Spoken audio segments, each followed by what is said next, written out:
ушул кийимдерге токтогум келип атат. Деги эле кийимдердин ар бирин өзүм ойлонуп жаратам деп атпайсызбы? Ар бир уруунун дагы өздөрүнө тиешелүү бир кийими, образдары болот деп калды эмес. Ар бир уруунун өкүлдөрү менен жолугушуп, алардан тарых таржымалын сурап изденесизби? Ооба, ар бир уруунуку болгондо, мисалы, ошол мен көп мындай нукура үлгүнү мен Памирлик кыргыздардан ала алдым да. Мисалы, биз Памирлик кыргыздарды мындай эскидей деп коюп атпайбызбы? Жок, аларда көп нерсе сакталып калган.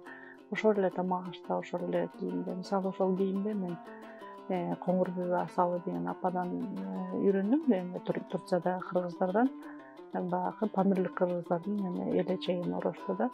Анан ошол Улуу Памирге Турцияга ошол айылына барганда биз баягы кеч келип жаттык. Анан эртең менен туруп алып ушундай суктанып, кыргыз айыл экен деп карап атсак, биякта бир түтүн, биякта бир түтүн кылайып турат да. Анан мен эртең менен чыгып карасам, баягы шапак деп коет, кичинекей топучасы, анан үстүндө ак жоолуктарын салып коюп, колдорун аркага алып ошол Улуу Памир айылына энелер, эжелер, жеңелер чыгып атат да бири-бирденчи.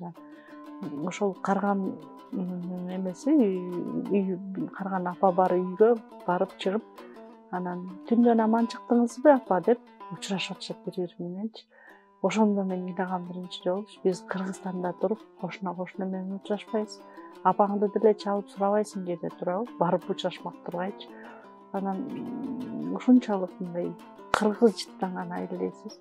Ошо Түркиянын арасында жүрүп дагы ошо түрк болуп кетпей, кыргызстандыктардын алардын сөзсүз түрдө бир эмеси бар. Бир кыргыз мындай тардан салынган, мындай тамдын доорунда саймаланган, анын баарын колго саймалашат да. Ошондой үй бар. Мынтип келип отурганда ошол жерге отура калып, анан келиндер алып келип дасторкон салып, жерге эле жакшынакай эле отура калып, баягы антип үйүп тамак салып, анан биз мынтпейт да. Сөзсүз түрдө айраны бар дегендейчи. Кыргыздын актылы. Ооба.